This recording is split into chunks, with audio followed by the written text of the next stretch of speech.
So today we begin scene 4, Act 3, scene 4, which you all know is the banquet scene. In the previous scene, we saw how Banquo was murdered and Fleance escaped.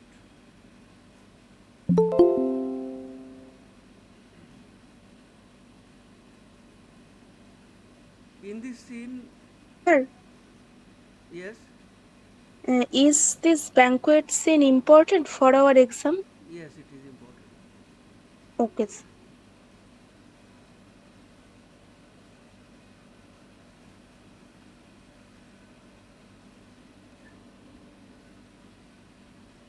So in this scene, it is kind of a long scene, and here we see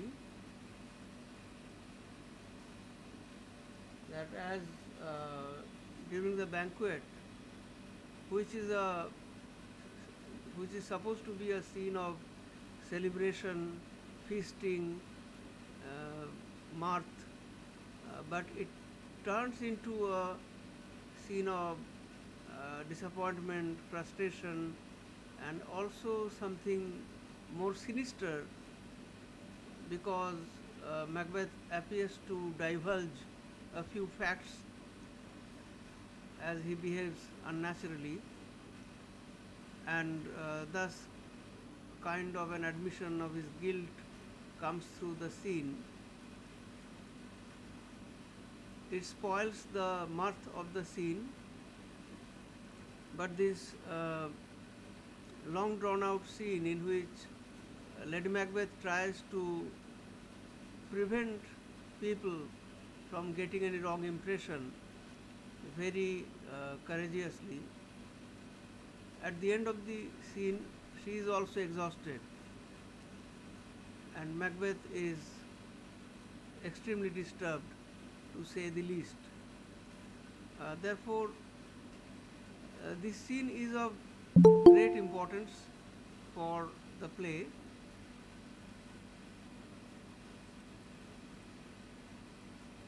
as in terms of plot, in terms of characterization, it expedites the decline of Macbeth and Lady Macbeth. And it is in this scene that, toward the end, somebody will call Macbeth a tyrant for the first time. So we see how, from a hero, Macbeth degenerates into a tyrant, and how the impression in the minds of the people changes, uh, for which this scene is a great catalyst. So Macbeth tells everyone assembled, "You know your own degrees, sit down. At first, at, and last, the hearty welcome." So Shakespeare is using the word degree, which in the Renaissance it meant hierarchy. The society that Shakespeare presents here is a feudal society which is extremely hierarchical, and therefore in a banquet the host will sit at the head of the table, and all other lords, they will sit according to their importance in the hierarchy, according to their rank.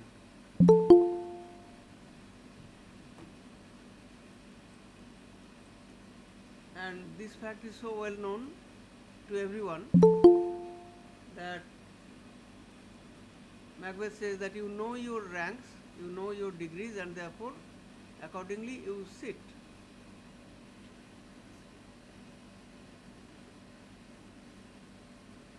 Uh, Macbeth says, "Ourself will mingle with society and play the humble host. Our hostess keeps her state, but in best time we will require her welcome." And Macbeth is using the royal plural. the royal characters, they use plural when they refer to themselves. Lady Macbeth says, "Pronounce it for me, sir, to all our friends, for my heart speaks, they are welcome." So it is a very formal opening to the banquet, and in a very formal manner, Macbeth and Lady Macbeth, they welcome all the assembled guests. But this formality and ritualistic uh, presentation of the scene is disturbed immediately as the first murderer comes to the door, and Macbeth says, "See, they encountered thee with their heart's thanks, both sides are even. Here I will sit in the midst." So Macbeth has selected a place for himself where to sit in the middle, be large in mirth, anon we will drink a measure the table round. So having said these welcome words to the guests, he goes to the door and meets the murderer and sees that there is blood in his face. "There is blood upon thy face, 'tis Banquo's then. 'Tis better thee without than he within. Is he dispatched?" So it is, of course, untoward that during a banquet there should be a murderer at the door. But Macbeth says it is better that there is a murderer at the door than Banquo within the hall.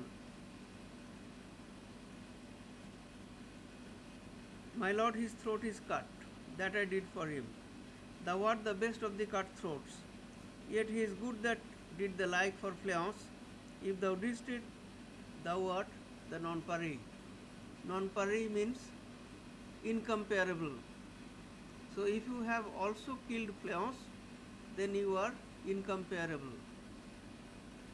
"Most royal sir, Fleance escaped." That is, he has escaped. "Then comes my fit again." Fit means fever.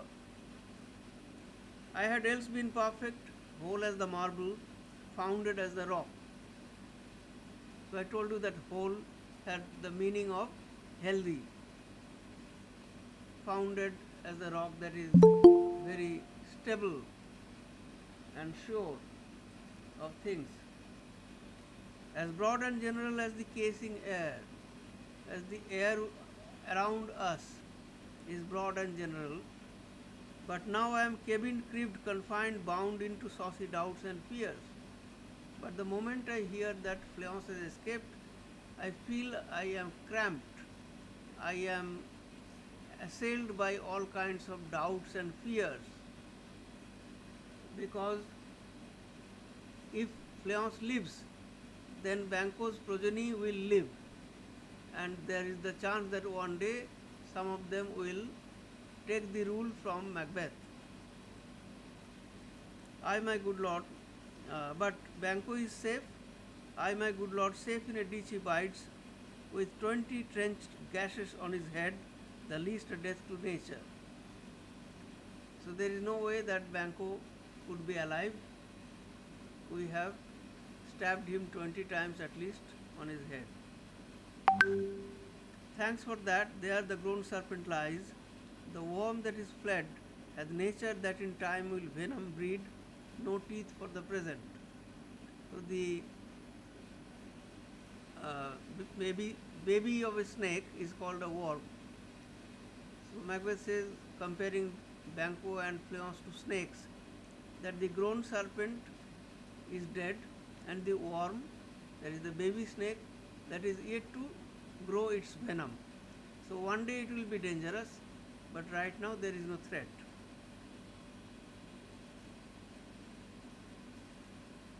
"Get thee gone, tomorrow we will hear ourselves again." So he makes another appointment with the murderer for the next day. Then Lady Macbeth tells him that you are not welcoming the guests. "The feast is sold, that is not often vouched, while it is a making." That is, if you invite people for food, but then you do not welcome them, then it is like selling the food. You are not really feasting them.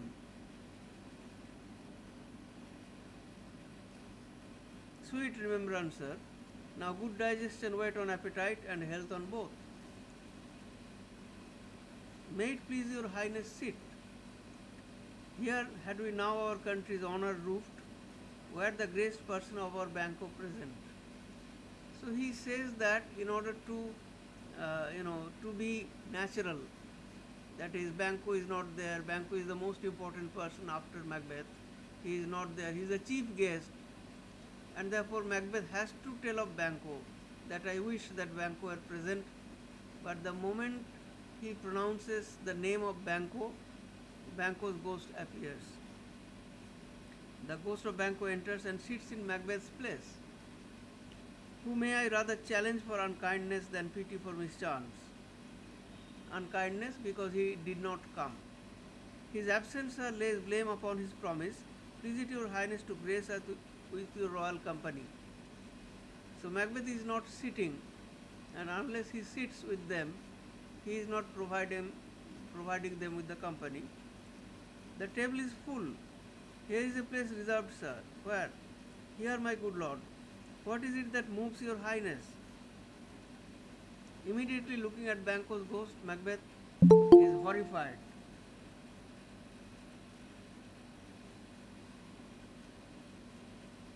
Which of you have done this?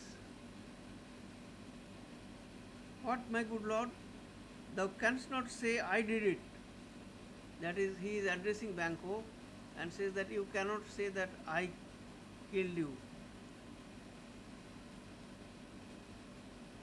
Never shake thy gory locks at me.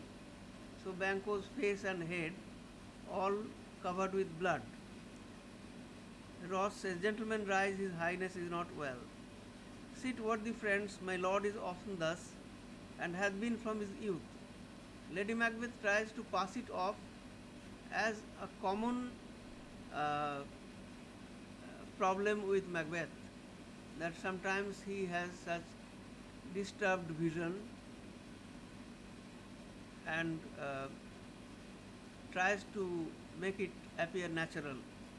Pray you keep seat, the fit is momentary, upon a thought he will again be well, and extend his passion. If much you note him, you shall offend him and extend his passion, feed and regard him not. So, if you notice him, then his passion will increase, and therefore you eat and you do not talk about this. And then it tells Macbeth, are you a man? So once again the question of what is a man, that question recurs. I and a bold one that dare look on that which might appall the devil. So Macbeth says that yes, I am a very brave man. Oh, proper stuff. This is the very painting of your fear. This is the air-drawn dagger which you said led you to Duncan. Oh, these flaws and starts would well become a woman's story at a winter's fire, authorized by her granddad. So Lady Macbeth is taunting Macbeth by saying, like the dagger that you saw earlier in the air, this, what you are seeing now, this is all imaginary, all fictitious, and this is as false as a grand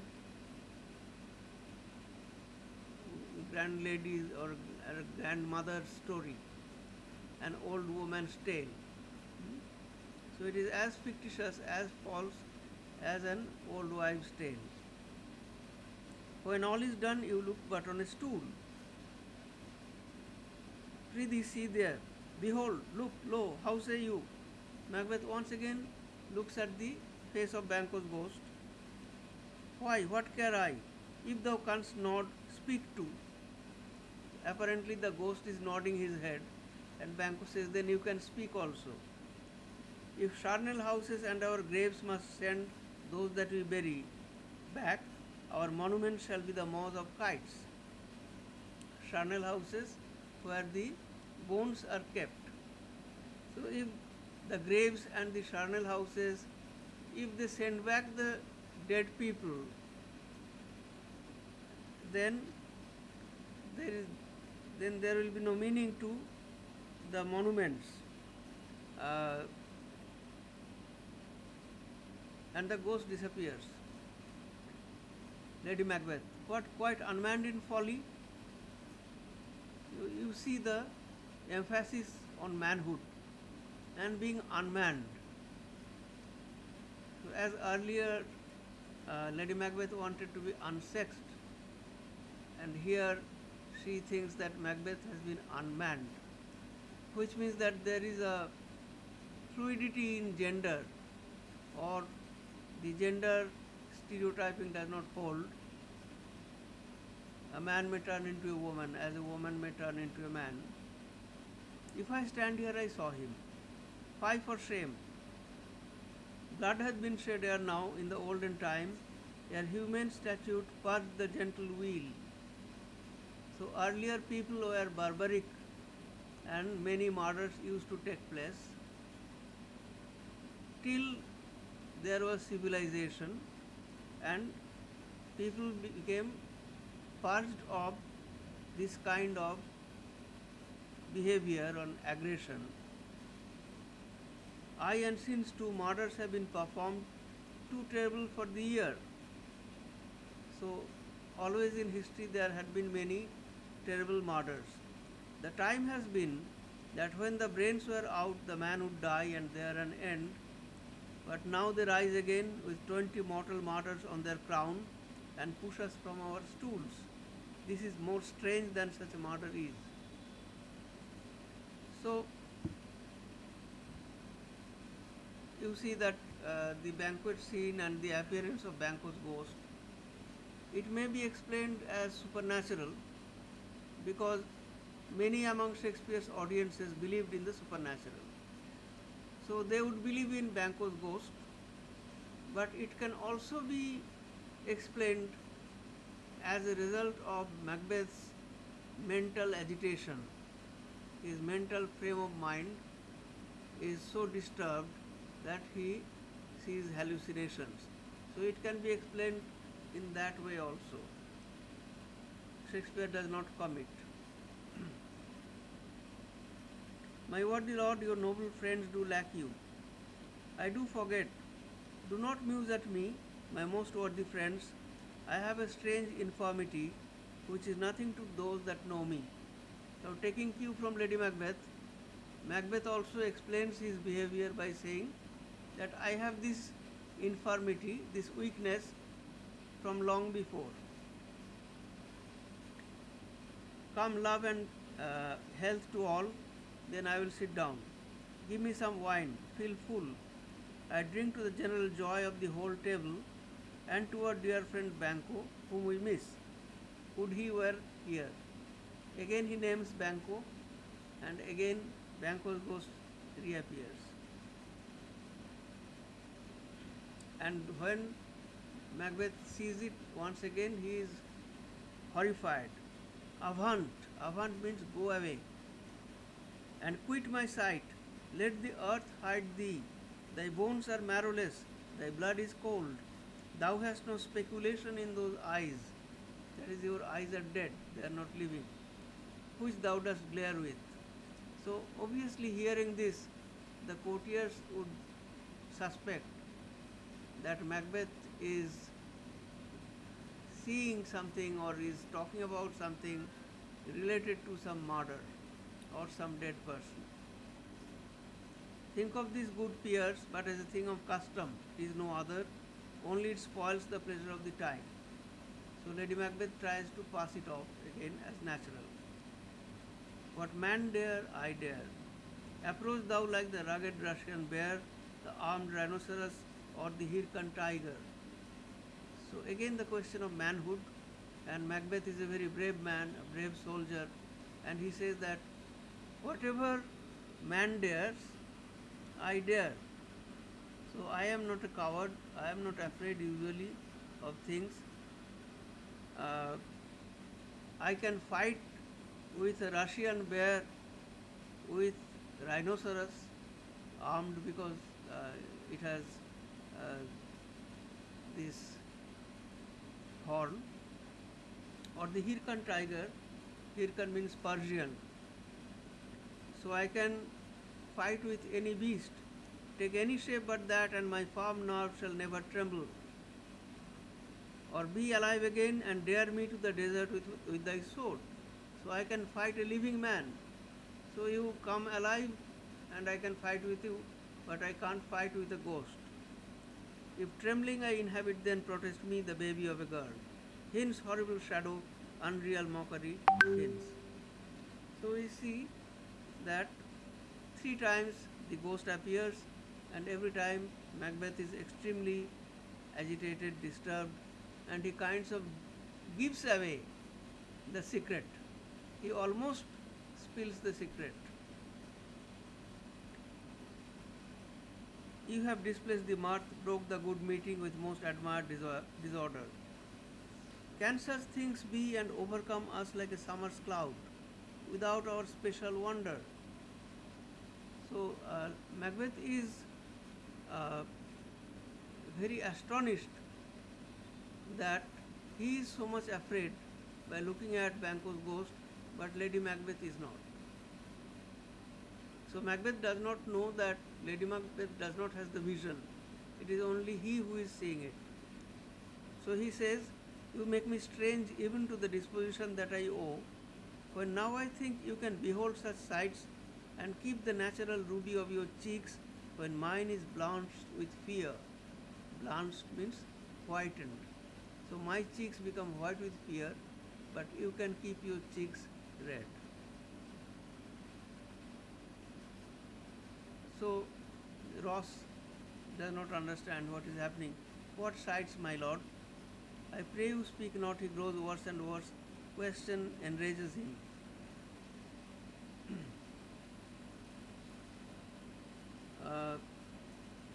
Any questions so far? This far?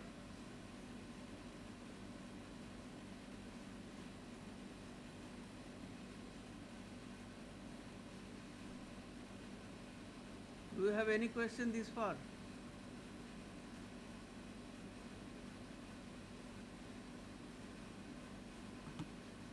Okay. Okay. No, sir. No, sir. Okay. Macbeth says, it will have blood, they say, blood will have blood. Stones have been known to move and trees to speak. Ogres and understood relations have by maggot pies and chalks and roofs brought forth the secretest man of blood. So he is alluding to the belief that when somebody innocent is killed and there is no witness, then in ancient times it was believed that birds or trees or some kind of omen, augury, would give away. Even stones might speak, trees might speak, birds like chalk is a kind of a crow. They can also give out the secret. What is the night? Almost at odds with morning, which is which? That is, it is again the daybreak. How sayest thou that Macduff denies his person at our great bidding? So he notices that Macduff didn't come to the banquet, and therefore he is now suspecting Macduff to be a traitor and will try to kill him and his family. Did you send to him, sir? I heard it by the way, but I will send. There is not a one of them, but in his house I keep a servant feed. So I have kept a spy appointed in his house who gives me regularly news about his actions. I will tomorrow to the weird sisters. More shall they speak, for now I am bent to know, by the worst means the worst. For mine own good, all causes shall give away. give way. So mine own good, his own interest, his selfish interest becomes paramount for him, and all other causes, that is, he is even ready to neglect royal duty, all other causes he will neglect. I am in blood stepped in so far that should I wade no more, returning were as tedious as go over. So it is a moment of realization that Macbeth is at this point keenly conscious of the evil in which he has waded, and he says that I have already come to the path of evil so far that now it is impossible to go back. Strange things I have in head that will to hand, which must be acted.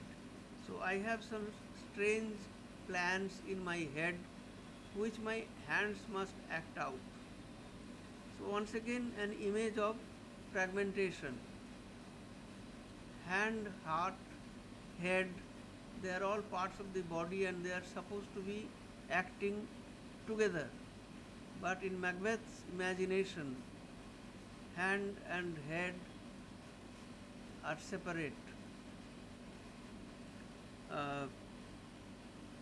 So this line that I have waded into the evil so far that going back is tedious or impossible, it suggests that there is a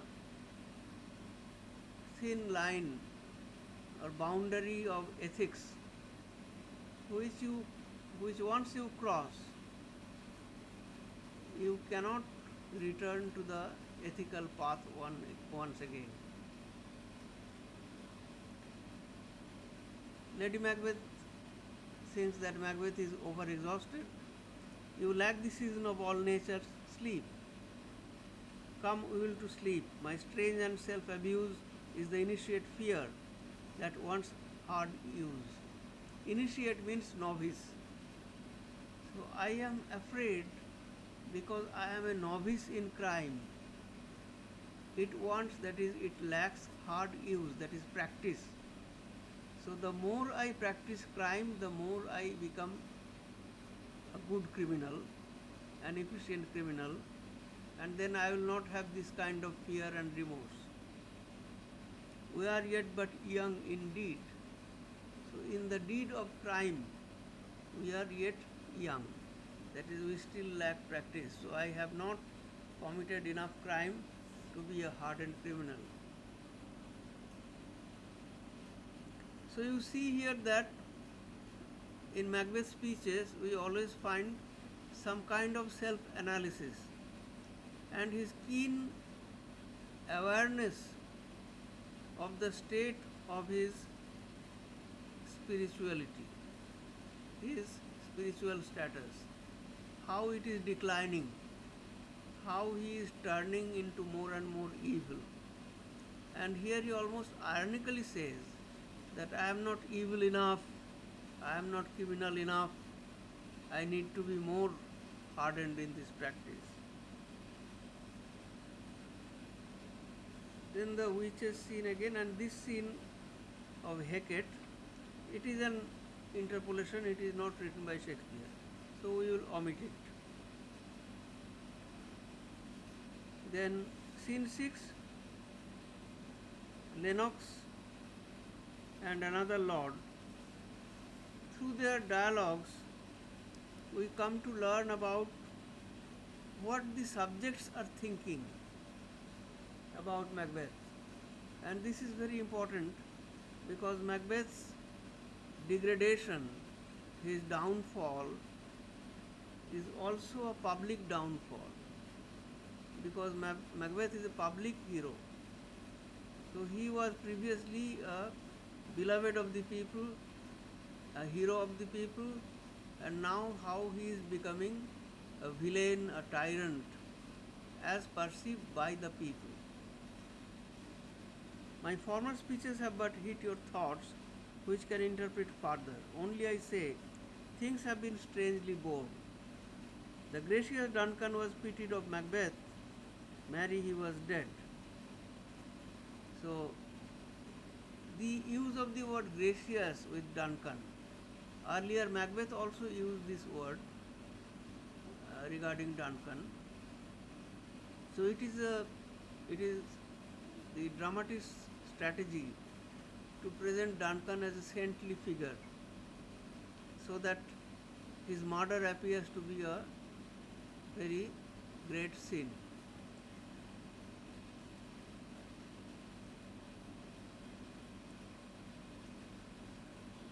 And the right valiant Banquo walked too late.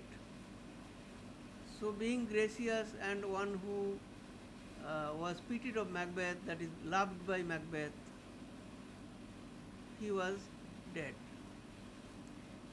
And Banquo walked apparently too late because he was dead. In the dark, he was stabbed by somebody. And since Fleance fled, so you may say that Fleance killed him. Like Malcolm and Donalbain fled, and so you surmise that they killed their father, whom you may say Fleance killed, for Fleance fled. Men must not walk too late, who cannot want the thought how monstrous it was for Malcolm and for Donalbain to kill their gracious father. So Malcolm and Donalbain, they appear to the people now as monsters because they killed their father. So the people's perception, and I think Lennox speaks with a tone of irony. He does not exactly mean this. He means the opposite. He means that there is every reason to suspect Macbeth, but nobody at the moment is suspecting him.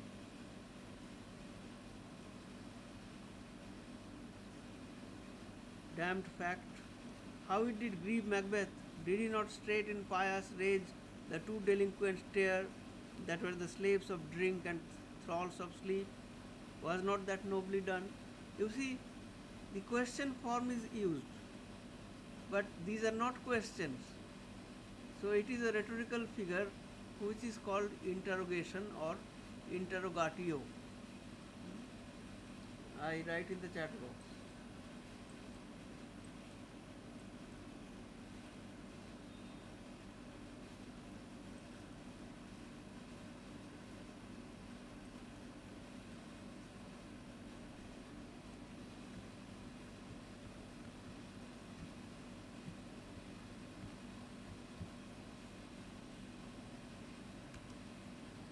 Interrogatio, or sometimes it is just called rhetorical question. So it is not a question, in fact. So Macbeth's act of killing the two guards, it is not a noble act. It has some other sinister motive behind it. That is what Lennox means. And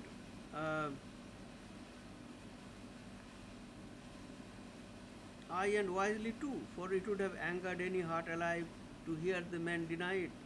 So that I say he has borne all things well. So Macbeth has carried everything well. His practice of deception is very perfect. Nobody can really doubt him at the moment. And I do think that had he Duncan's sons under his key, and as and it please heaven he shall not, they should find what it were to kill a father. If he can catch the two sons of Duncan, then he would kill them. That is what Lennox means. So should Fleance. Similarly, he would kill Fleance if he can catch him. For from broad words and cause he failed his presence at the tyrant's feast.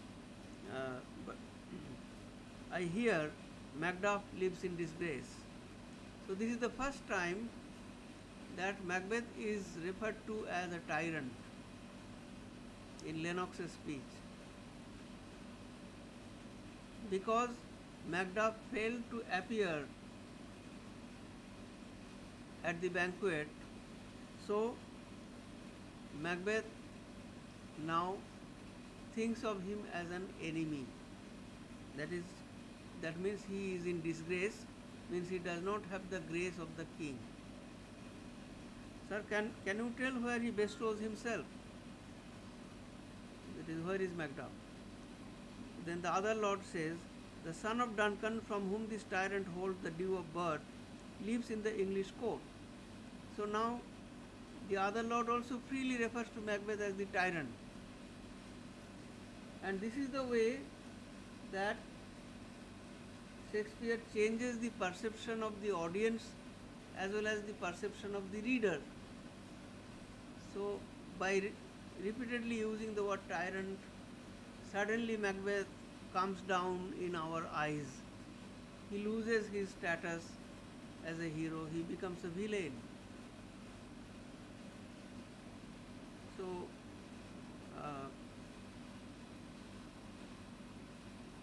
the elder son lives in English court and is received of the most pious Edward with such grace that the malevolence of fortune nothing takes from his high respect. A praise of the English king, Edward I. So you see, he is also described as pious, a pious king. Thither Macduff is gone to pray the holy king upon his aid to wake Northumberland and warlike Seward. So British lords, Northumberland and Seward, who are great war heroes. Macduff is trying to enter into an alliance with some British lords, and with the help of the English king, he is trying to forge an army that will fight and dethrone Macbeth. That by the help of these with him above to ratify the work, that is God above must permit it, we may again give to our tables meat, sleep to our nights, free from our feasts and banquets bloody knives. Do faithful homage and receive free honours, all which we find for now. To the ordinary rights of the citizens to eat and sleep peacefully and to work and to get appreciation for hard work, all these are denied at the moment, and the English king and the army that Macduff will bring with him, that will deliver Scotland from this. So here we have a sliver of a political formation, political alliance, because ultimately the play will move towards war, and so the two parties are now being formed. And this report has so exasperated the king that he prepares for some attempt of war. Sent he to Macduff? That is, did Macbeth look for Macduff?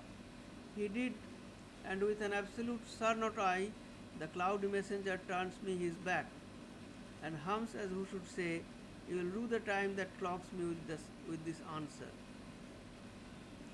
So the messenger who was sent, he was unwilling to go to Macduff and bring back this report. And that well might advise him to a caution.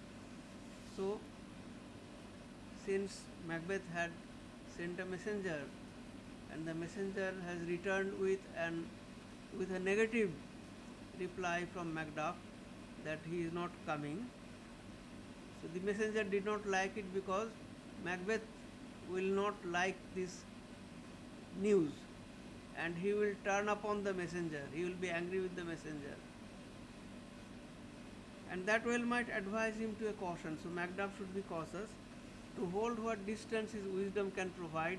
Some holy angel fly to the court of England and unfold his message ere he come. That is, before Macduff comes, there might be some holy intervention. God must help, some angel must intervene. So some holy angel fly to the court of England and unfold his message ere he comes, so that before Macduff reaches England, the king may have some inkling of the message. That a swift blessing may soon return to this our suffering country under a hand accursed. In other words, the Lord evokes, not the Lord, Lennox, evokes the help of God. That is, in order to fight this tyrant Macbeth, it is necessary to have divine intervention, and may all divine powers help Macduff to forge together an army that will defeat Macbeth.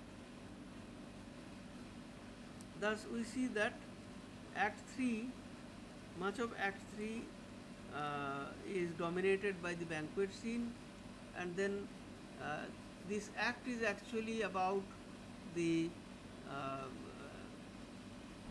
awareness that Macbeth has fallen from his high status and his popularity, and that he is now looked upon as an enemy, as a tyrant, as an oppressor, and already political alliances are being created to bring about his downfall.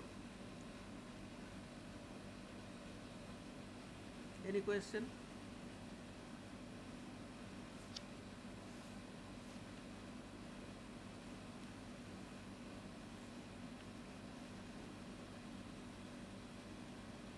Do you have any question? No, sir. No question. All right. So the next act, the first scene is again the witches, and this is called the cauldron scene. Not that this scene is extremely important, and we need not go line by line. The witches are performing an act, a magical act, and they, as Macbeth wanted to know more about the future, they will show him what the future holds. So we see the reference, the brinded cat, that is the familiar of the first witch, the hedge pig, the familiar of the second witch, and harpy, the familiar of the third witch. Now, this is a very interesting cauldron scene, the magical act, and it uses some elements of alchemy, boiling things together, making a magical potion or a magical drink.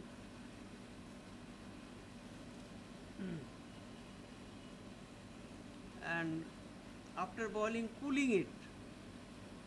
Double, double, toil and trouble, fire burn and cauldron bubble. So when the cauldron is, the contents of the cauldron is bubbling, is very hot, then after that it has to be cooled. Now that was the practice in alchemy also. Cool it with a baboon's blood, then the charm is firm and good.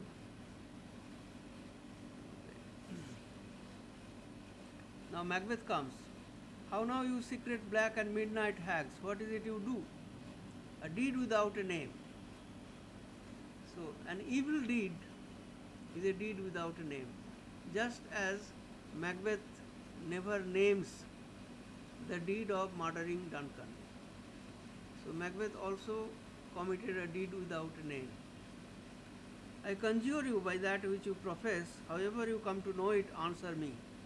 Though you untie the winds and let them fight against the churches, there is the witches were believed to have power over the winds, and by creating storm they could cause much destruction. Though the yeasty waves confound and swallow navigation up, that is the foamy waves, yeasty foamy waves would gobble up boats and ships. though bladed corn be lost and trees blown down. So corns are damaged and trees are blown down by the storm. Though castles topple on their water heads, though palaces and pyramids do slope their heads to their foundations, though the treasure of nature's germen stumble altogether. Nature's germen, that is from which new things grow. If all those things are destroyed, it is an image of universal destruction. In King Lear also, there is a line that all germens spill together. Even till destruction sicken, answer me to what I ask you. So even though there is much destruction, or there is the doomsday or whatever apocalyptic state is there, you must answer my questions. And then the witches say, would you like to hear from our mouths or from our masters? And then there are three apparitions, one after another. The first apparition, an armed head. Now this armed head stands for the head of Macbeth.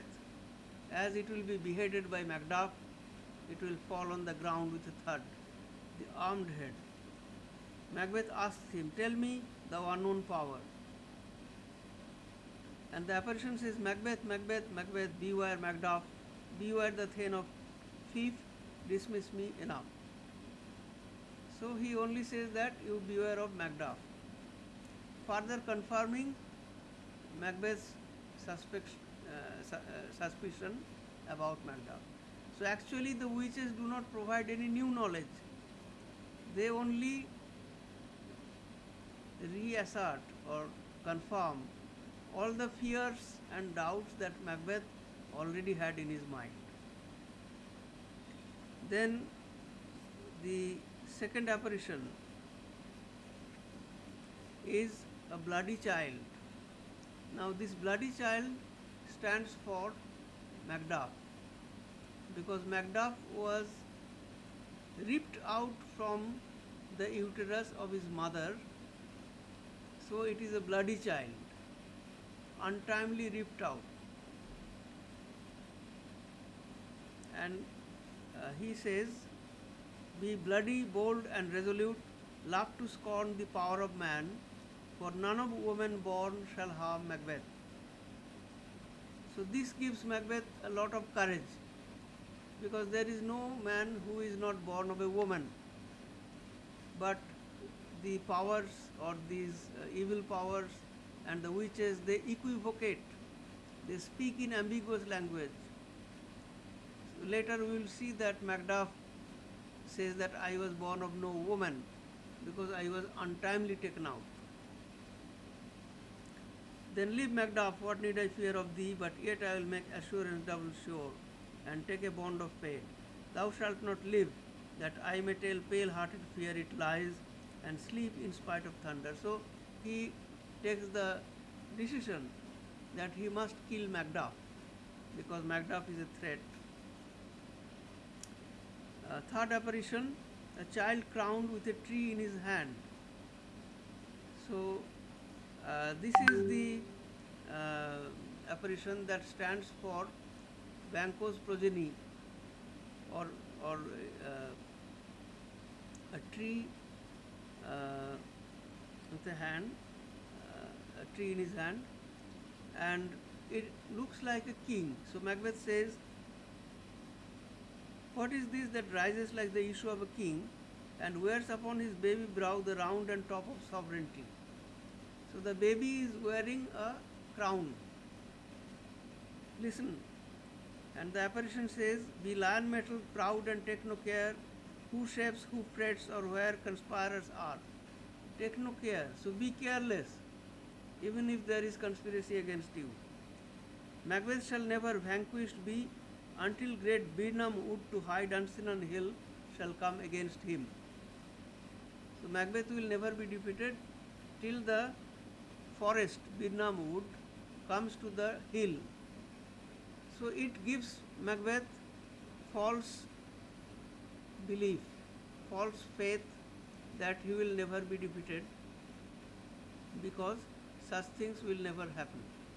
So actually, this child crown, it stands for Malcolm, because Malcolm will give the order to the soldiers to carry plants, branches of trees, and to cover themselves with branches of trees.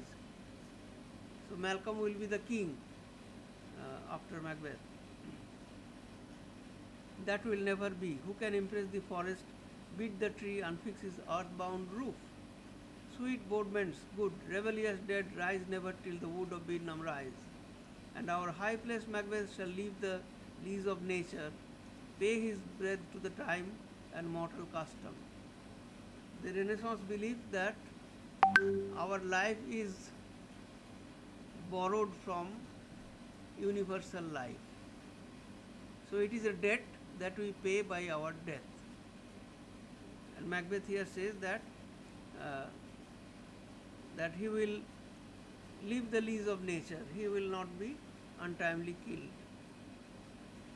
Yet my heart throbs to know one thing, tell me if your art can tell so much, shall Banquo's issue ever reign in this kingdom?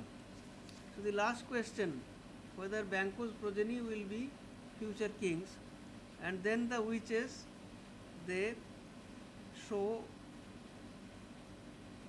8 kings in a procession, going one after another, each one holding a mirror, and in the mirror many more kings are reflected.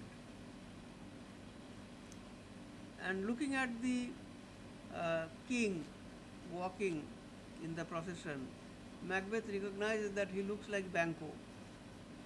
Thou art too like the spirit of Banquo. Down thy crown does sear mine eyeballs, and thy hair, thou other gold-bound brow, is like the first.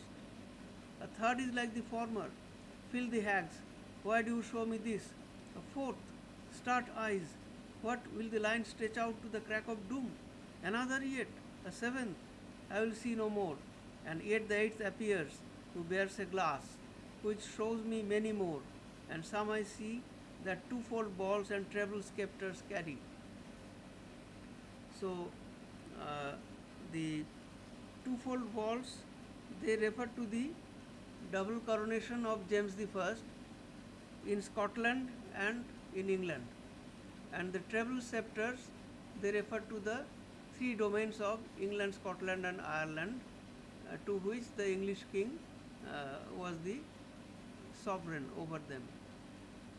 Now I see it is true, for the blood-bolted Banquo smiles upon me and points at them for his. So we see that through this scene, even though we may call it a supernatural scene or a magical scene, it is in fact a play with Macbeth's fragile state of mind.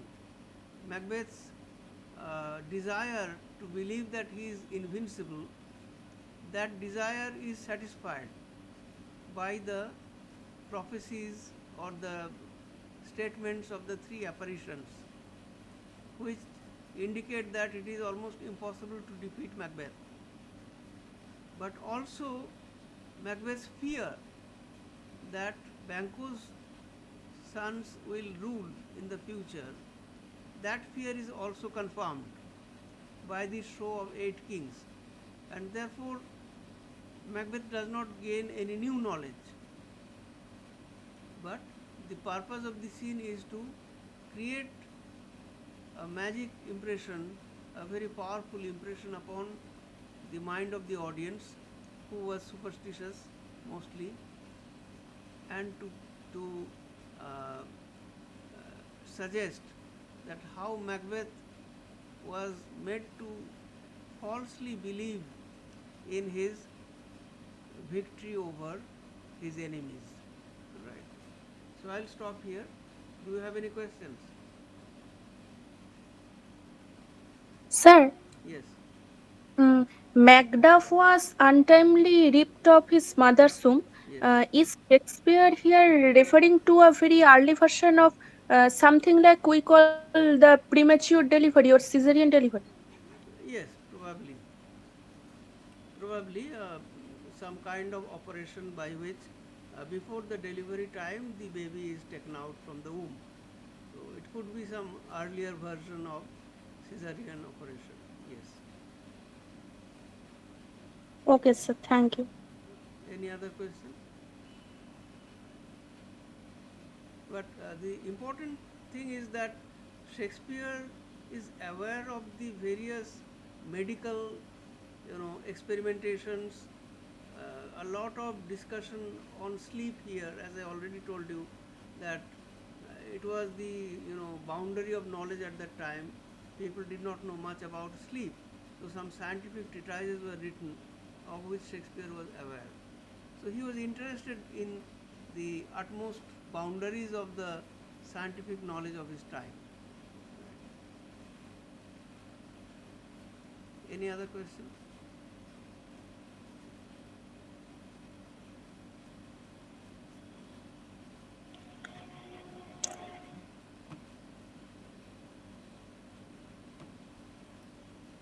Sir, can you please provide us some materials on Macbeth? Yes, I If will you can. provide you with some material. Thank you, sir. Yes. Anything else?